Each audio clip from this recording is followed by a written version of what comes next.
रोज एक नई कहानी देखने के लिए चैनल को सब्सक्राइब करें और बेल आइकन दबाना ना भूलें। सर्दियों का मौसम आ चुका था। सुबह शाम चाट समोसों के ठेले पर गर्म गर्म खाने के लिए बड़ी भीड़ लगा करती थी। एक शाम चंचल ना चाहते हुए भी अपनी माँ के कहने पर सब्जियाँ लेने पूरी तरह पैक होकर घर से निकलती है। ज्यादा सब्जियाँ लेने के बाद थैला भारी हो जाता है तो एक जगह थैले को रखकर अपने दोनों हाथों को मसलते हुए कहती है, हे भगवान, एक तो ठंड में हाथ इतने ठंडे हो गए, ऊपर से इतना भारी थैला पकड़े पकड़े हाथ लाल भी हो गए और ना जाने पेट में क्यों गुड़गुड़ हो रही है। अब बाजार आई हूँ तो कुछ खा कर ही जाऊंगी। इतना कहकर वो थैला उठाती है और बाजार में कुछ खाने के लिए आगे बढ़ जाती है। कुछ देर में उसे एक चाइनीज मोमोज वैन नजर आती है जिस पर छपे हुए मोमोज की अलग अलग तस्वीर देखकर उसके मुंह में पानी आ जाता है और फट से वहां पहुंचती है तो मोमोज वाला उससे कहता है, कहिए मैडम, कौन सा मोमोज खिलाया आपको? बोल तो ऐसे रहा है जैसे अपने हाथ से खिलाने लगेगा। आप कहिए तो सही, हम तो खिला भी सकते हैं। कहना क्या चाहते हो? हाँ, गुस्सा मत कीजिए, बताइए क्या ऑर्डर करना है आपको? हाफ प्लेट फ्राइज मोमोज दे दो और हाँ, स्पाइसी चटनी ज्यादा देना। जी अभी लगाते हैं। इतना कहकर मोमोज वाला उसे मोमोज के साथ ढेर सारी स्पाइसी सॉस देते हुए आंख मारता है तो चंचल को अजीब लगता है, लेकिन वो उस पर ध्यान ना देकर गर्मा गर्म मोमोज खाने पर अपना ध्यान लगाती है। चंचल तीखी चटनी के साथ मोमोज खाती जाती तो मोमोज वाला उसे खाते हुए घूर रहा था। तभी वहाँ कुछ और ग्राहक आते हैं, तब जाकर वो अपने काम में लग जाता है।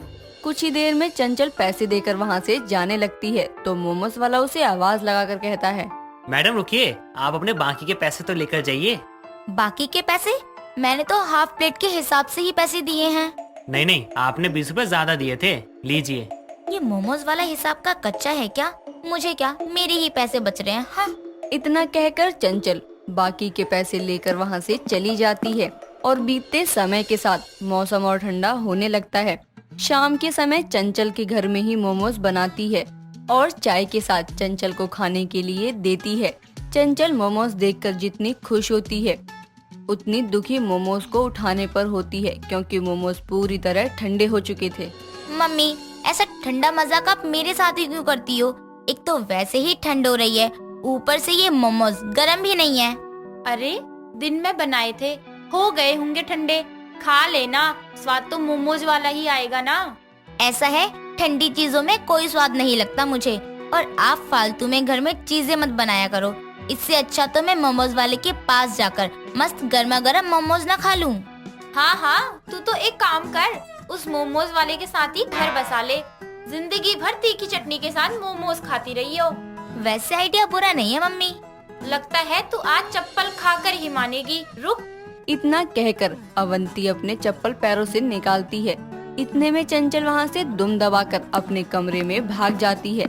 अगले दिन उसे फिर किसी काम से बाजार जाना पड़ता है तो इसी बहाने वो मोमोज खाने चली जाती है और इस बार मोमोज वाला उसे 2 एक्स्ट्रा मोमोज अलग से दे देता है तो प्यार से उसकी तरफ देखकर मुस्कुराती है। तो इस तरह 2-4 बार उसकी दुकान पर मोमोज खाने के बाद चंचल की मोमोज वाले से आंखें चार हो जाती हैं। लेकिन कुछ ही दिनों में उसके एग्जाम शुरू हो जाते हैं जिसकी वजह से उसे ना ही मार्केट आने जाने का समय मिलता, ना ही मोमोज खाने का। आखिरी पेपर देने के बाद वो जैसे ही अपनी फ्रेंड अंजुम के साथ कॉलेज से निकलती है तो अंजुम उससे कहती है, हाँ, बड़ा अच्छा लगा, सारे पेपर खत्म, अब मैं आराम से अपनी नींद पूरी करूंगी। और मैं पूरे 1 महीने बाद आज बाजार में जाकर मोमोज खाऊंगी। क्या मोमोज? वो तो मुझे भी खाने हैं। चल शाम को दोनों साथ में चलते हैं चाइनीज कॉर्नर पर। नहीं, मुझे वहाँ के मोमोज रत्ती भर भी नहीं भाते, ऊपर से वो इतने महंगे देता है ना। तू चौराहे वाले बाजार आ जाइयो, मैं तुझे मोमोज खिलाऊंगी, बढ़िया वाले, वो भी फ्री में। सही है, मुझे तो खाने से मतलब है, सर्दियों में गरम गरम मोमोज, लालच सा आ रहा है।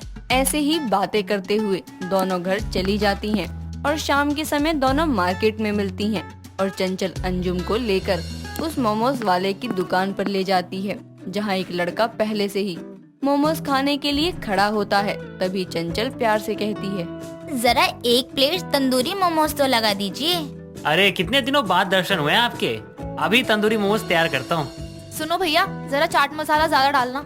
मोमोज वाला उसकी तरफ भी मुस्कुराते हुए प्यार से देखता है। ये सब देख रहा अपने ऑर्डर किए हुए मोमोज कर रहा वो लड़का कहता है, अरे भाई, मेरे मोमोज क्या दूर से मैन्युफैक्चर होकर आ रहे हैं जो इतना समय लग रहा है? भूख है, जल्दी रेडी कर दे भाई। कहा तो अभी स्टीम हो रहे हैं, अब क्या उनकी जगह खुद बैठकर उबलने लग जाऊं?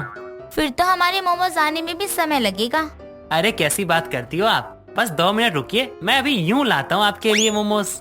इतना कहकर वो मोमोज तैयार करने लगता है और वो लड़का उसे घूरने लगता है। कुछ देर में ही मोमोज वाला पहले चंचल और अंजुम को तंदूरी मोमोज देता है और फिर उस लड़के को भी उसके मंगाए स्टीम मोमोज दे देता है। दोनों मिलकर गर्मा गर्म मोमोज को चटकारे लेकर खाते रहते हैं। तो मोमोज वाला बिना उनके कहे ही लड़कियों की प्लेट में कुछ कुछ समय पर तीखी चटनी डालता रहता है। ये देख वो लड़का मोमोज वाले से कहता है, भाई थोड़ी चटनी इस खाली कटोरी में भी डाल दे, या सिर्फ फीमेल कस्टमर्स को ही इतनी ज्यादा सहूलियत मिलती है यहाँ? अरे भाई 40 रुपए के मोमोज में मोमोज से ज्यादा चटनी पी जाओगे क्या? जितनी दी है ना उसमें काम चलाओ। वो मैं कह रही थी, आप बोलिए मत, बस ऑर्डर कीजिए। वो हाफ प्लेट मोमोज पैक भी कर दीजिएगा। और पैसे? अरे पैसों का क्या है, आज नहीं तो कल तो दे ही दोगी ना। मेरी दुकान कहाँ जा रही है, यहीं तो है ना। और मोमोज लेंगी आप? नहीं नहीं भैया, बस बहुत खा लिए। अंजुम ये कह ही रही होती है, तभी वो मोमोज वाले और चंचल को एक दूसरे को प्यार से देखते हुए अजीब सा मुंह बनाने लगती है और कुछ देर में दोनों वहाँ से चली जाती हैं। तभी कुछ दूर जाने पर अंजुम चंचल से कहती है, ये क्या तूने फ्री में मोमोज खाने के लिए मोमोज वाले से आंखें चार कर ली?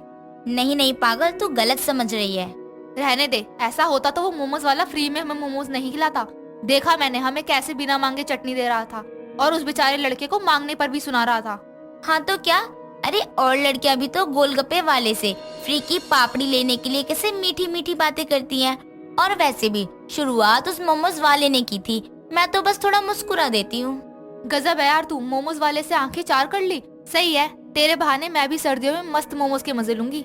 तभी दोनों जोर जोर से हंसने लगते हैं। दिन बीतते हैं। करीब 1 हफ्ते बाद दोनों फिर फ्री के मोमोज खाने के लिए मोमोज वाले की दुकान पर जाते हैं, लेकिन इस बार उन्हें मोमोज वाले की जगह मोमोज वाली होती है। तो चंचल कहती है, सुनिए। हाँ बोलो मैडम, मोमोज खाने का है क्या? हाँ खाने तो है, लेकिन अरे यहाँ पर तो मोमोज वाले भैया हुआ करते थे, वो कहाँ गए?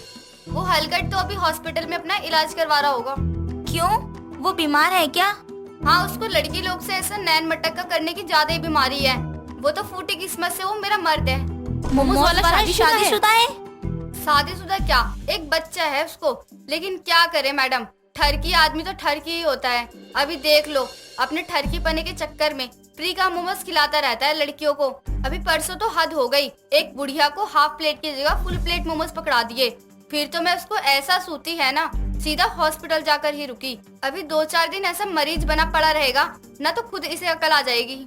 ये सब सुनकर अंजुम हैरान होकर एक दूसरे को देखती है और एक साथ कहती है, यानी अब फ्री के मोमोज मिलना बंद।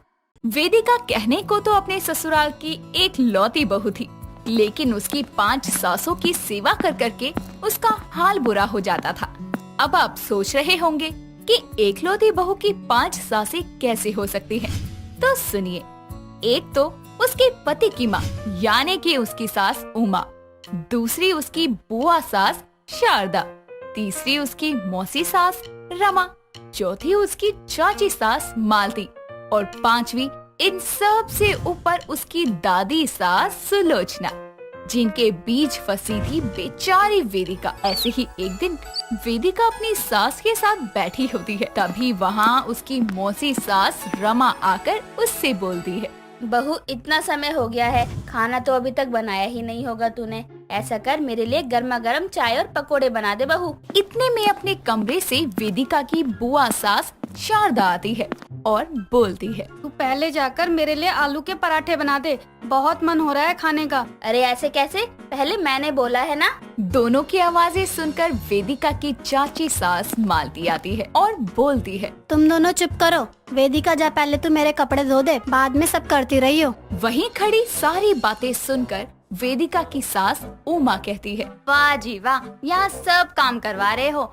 ये सब छोड़ बहू, तू तू चल पहले मेरे सर में तेल लगा दे, बहुत दर्द हो रहा है। चाय पकोड़े खा लो, दर्द गायब हो जाएगा दीदी। हाँ हाँ बहू, पहले मेरे लिए आलू के पराठे बना दे, फिर खा लेना चाय पकौड़े। मैं क्या किसी को दिखाई नहीं दे रही हूँ? मैंने बोला है बहू को कपड़े धोने के लिए, पहले वो होगा, बाकी सब बाद में होगा। सब आपस में बहस करने लगते हैं कि तभी वहाँ वेदिका की दादी सास सुलोचना आकर कहती है, चुप हो जाओ सारे, लड़े जा रहे हो। बहू एक काम कर, तू मेरे लिए खिचड़ी बना ला, मेरा पेट ठीक नहीं है। लेकिन मेरे भी तो सर में दर्द हो रहा है ना, तुम मेरे सर की मालिश करने के बाद करवा लेना अपना काम। नहीं, पहले मेरा काम करेगी। मैं उसकी पहली सास हूँ, पहले मेरा काम करेगी वो। मैं भी मौसी सास हूँ, मेरा काम करेगी। आप दोनों अगर सास और मौसी सास हो तो मैं भी बुआ सास हूँ। और मैं तो जैसे आप सबकी बहू हूँ ना, मैं भी चाची सास हूँ, पहले मेरा काम होगा। तुम चुपचाप हो जाओ, क्या सास सास लगा रखा है। मैं सबसे बड़ी हूँ दादी सास, और जो मैंने बोल दिया वही होगा। सबकी आपस की बहस से परेशान होकर वेदिका अपने मन में कहती है, सबने सास सास तो लगा रखा है, जैसे सास की तरह बहू की परवाह भी हो। मुझे तो बस काम करने के लिए रखा है। कभी अपनी सास की सुनो, कभी इसकी सास की सुनो, कभी उसकी सास की सुनो। अरे मेरी सासें तंग हो गई है काम कर करके, 2 पल का चैन नहीं है, आराम नहीं लेने देता मुझे कोई। इतना बोलकर वेदिका सबके काम करने लग जाती है और जल्दी जल्दी सब काम खत्म करके रात का खाना बनाने लग जाती है। और सबको खाना देने के बाद जैसे ही वो अपने कमरे में जाती है, तभी उसके पास मालती आकर बोलने लगती है, बहू तू सो रही थी, अच्छा हुआ सोई नहीं, वरना मुझे तुझे सोते हुए उठाना पड़ता। क्यों, क्या हुआ? कोई काम था? हाँ, चल मेरे कमरे में चलकर मेरे पैर दबा दे। इतना बोलते ही वहाँ पर रमा और उमा आकर बोलने लगती है, पहले तुम मेरे लिए दूध गर्म कर दे बहू। आपको चैन नहीं है क्या? हर जगह आ जाती हो। फिर शुरू हो गई दोनों। एक काम करो, तुम दोनों लड़ते ही रहो। बहू तुम मेरे पैर दबा दे। इतने में कमरे से सुलोचना आवाज लगाकर वेदिका को बुलाती है और वेदिका के साथ साथ बाकी की सब भी उसके पीछे पीछे जाती हैं। वहाँ सुलोचना बोलती है, ये क्या है? बुलाया वेदिका बहू को, तुम सब क्या करने आ गई? आप ही बोलो ना, पहले बहू मेरा काम कर दे, फिर बाकी काम करियो। भंडारा चल रहा है क्या? पहले आपका होगा फिर बाकियों का। एक काम करो, तुम भंडारा ही खाओ, बहू मेरे लिए दूध गर्म कर दे। मैंने वेदिका को अपने काम के लिए बुलाया, तुम लोगों को नहीं। इतने में शारदा वेदिका को ढूंढते हुए सुलोचना के कमरे में आती है और बोलती है, बहू तू यहाँ है, मैं तो तुझे पूरे घर में ढूंढ रही थी। अब आपको क्या हुआ? आपको भी कोई काम है? ऐसे कैसे बात कर रही है बहू? तेरी सास है, तमीज से बात किया कर। उमा बिल्कुल सही बोल रही है, बदतमीजी मत किया कर। मैं तो बस पूछ रही थी, आपको भी कोई काम है तो बता दो, आज मैं नाइट शिफ्ट लगा लेती हूँ, सारे ही काम कर दूंगी। नाइट शिफ्ट मतलब क्या है? इतना सा काम करने में थक गई। हम तो अपने ससुराल में पूरे दिन रात काम करते रहते थे, फिर भी उफ तक नहीं करी आज तक। और तेरी इतने में ही जुबान चलने लगी। हाँ, जो कोई भी काम के लिए बोलता है चुपचाप कर लिया करो, उल्टा जवाब देने की कोई जरूरत नहीं है। चल अब तू पहले मेरे पैर दबा, फिर बाकी के काम कर लियो। हाँ, इनके पैर दबाने के बाद सबका काम एक एक करके कर लियो। सबकी बातें सुनकर वेदिका काम करने लग जाती है और सब काम खत्म करके अपने कमरे में जाकर बोलती है, वैसे तो सब लड़ते रहते हैं अपना अपना काम करवाने के लिए, लेकिन जब मैंने बोल दिया तो सब समझदार हो गई। ये ठीक है, खुद एक दूसरे को कुछ बोल दे तो ठीक है, मैं बोल दूं तो बदतमीज बन गई। मुझे तो घर की बहुरानी कम नौकरानी बनाकर रखा है। इतना बोलकर वेदिका सो जाती है और कई दिनों तक ऐसा ही चलता रहता है। एक दिन वेदिका किचन में काम कर रही होती है और वो अचानक चक्कर खाकर जमीन पर गिर जाती है और तभी वेदिका का पति मोहित उसे हॉस्पिटल ले जाता है और उसका चेकअप होता है। थोड़ी देर बाद दोनों घर आते हैं और सारी सास वहीं होती है और उनके घर आते ही सुलोचना पूछती है, क्या हुआ बहू को?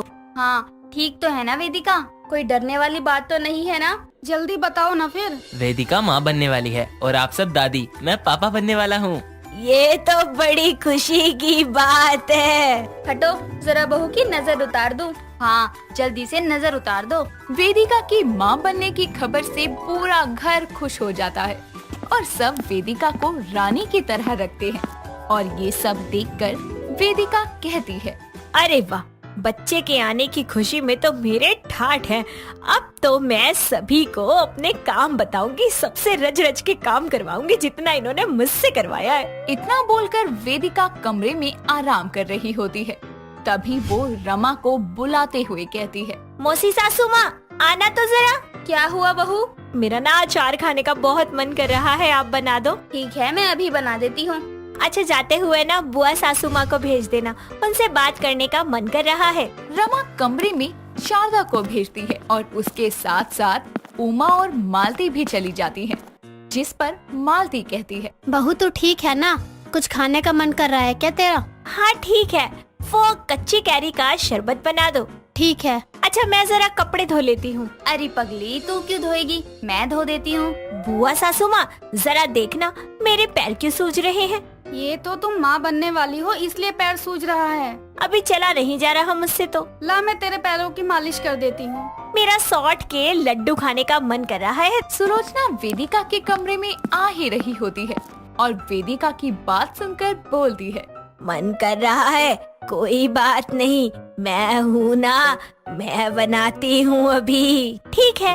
वेदिका अपनी पांचों सास को इतने अच्छे से बर्ताव करते हुए देखती है और उसे बहुत अच्छा लगता है और उसे समझ आता है कि उसे बहू की तरह ही लाड भी मिलता है और बहू की तरह ही घर को संभालना भी पड़ता है। और वहीं पांचों सास रोज वेदिका के हुक्म सुन सुन कर थक जाती है और आपस में बोलती है, हमसे तो एक का ही काम नहीं हो रहा। हाँ, और बहू सबका काम करती थी। हमने अपने सास होने से बहू को कुछ ज्यादा ही परेशान कर दिया। तो अब खुश भी कर देंगे। हाँ, बिल्कुल सही कहा तुमने। पांचों सासों को अकल आ जाती है, जिसके बाद वो वेदिका को कभी अकेले काम नहीं करने देती और वेदिका भी बड़े प्यार से घर को और अपनी पांचों सासों को संभालती है। दोस्तों, अगर आपको ये कहानी पसंद आई तो इसे लाइक करें, शेयर करें और कमेंट करके बताएं कि कहानी में आपको सबसे अच्छा क्या लगा।